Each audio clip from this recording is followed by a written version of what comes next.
Hype na dito si Jalen Williams at Alex Caruso may pagsukat pa ng headband matapos makapag-end one play. Pati si Tyrese Haliburton hype na din mga ropa. Grabe ang ending sa laban na to.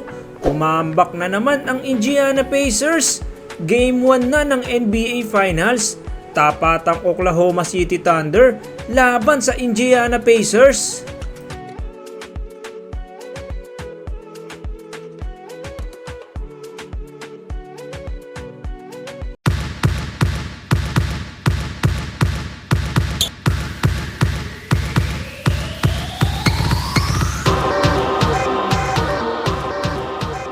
To start the game, isang magandang layup ang galing kay SGA na sinundan naman ni J-Dub ng top of the key 3-pointer para sa 7-2 nating start nila.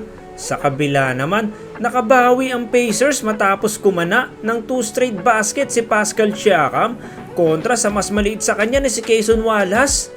Dito naman 3-pointer ni SGA, binawi kaagad sa kabila ni Andrew Nembhard matapos siyang iwang bukas. Pero SGA splitting the defense para sa driving layup niya ulit. Sa kabila naman another 3-point basket para sa Indiana Pacers. SGA ulit, jumper naman ngayon ang kinana kontra kay Pascal Siakam. At Isaiah Hartenstein nakakuha ng end one play. Pero bawi kaagad sa kabila ng 3-pointer si Obi Toppin. At dyan natapos ang first quarter natin 29-20. To start second quarter, corner 3-point ang paumpisa ni Obi Toppin. At Aaron Wiggins naman, napakagandang spin cycle plus basket kontra kay Pascal Siakam. Dito nga, 7-2 run ang ginawa ng Indiana Pacers para bumaba sa 4 ang hinahabol nila. Kaso itong si Lu Dort mga ropa, biglang uminit sa 3 matapos makaisa. Bumiraba naman ang dalawang sunod na 3. Dahilan para biglang lumubo sa double digit ang lamang ng OKC Thunder.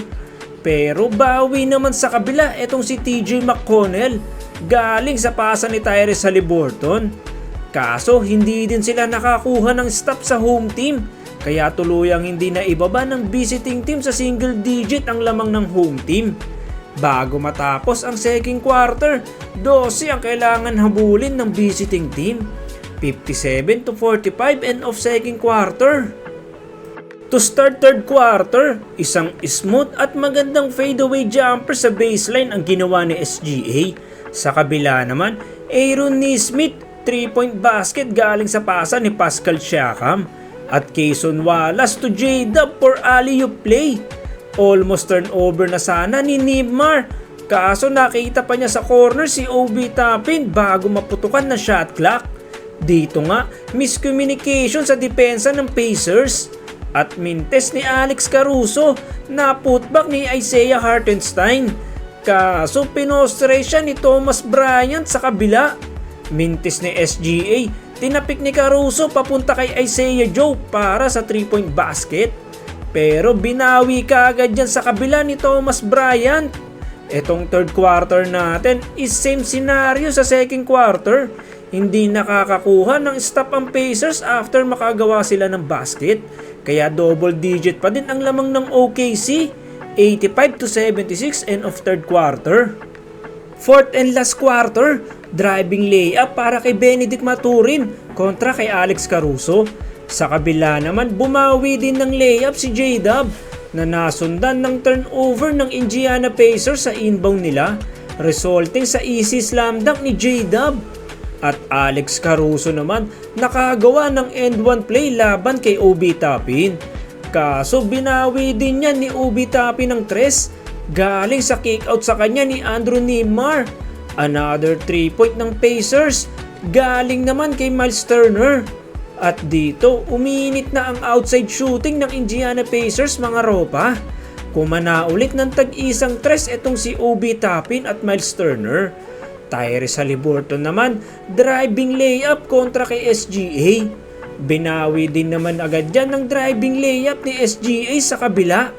Kaso mainit pa din ang outside shooting ng Indiana Pacers.